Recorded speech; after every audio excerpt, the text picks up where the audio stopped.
Has someone ever been fired because of you?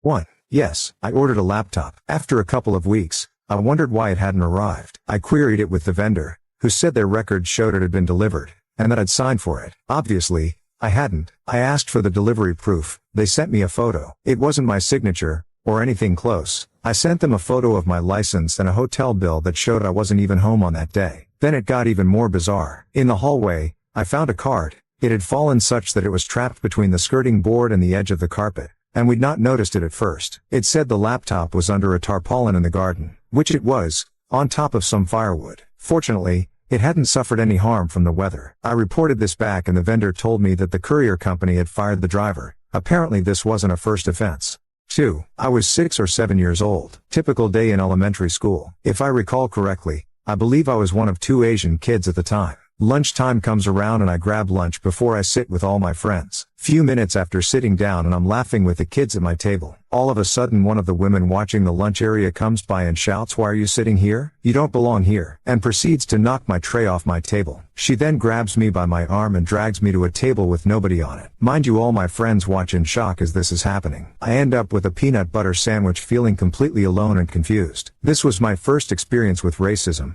and at the time I had no idea what that was. Anyway, eventually I'm brought to the principal's office by another lunch lady. They call my parents and my parents are completely enraged at this point. The rest is history. Aside from crying, I can't recall what happened once I sat down with the principal. Never saw that lady again. She deserved what she got for what she did to a child barely beginning their life.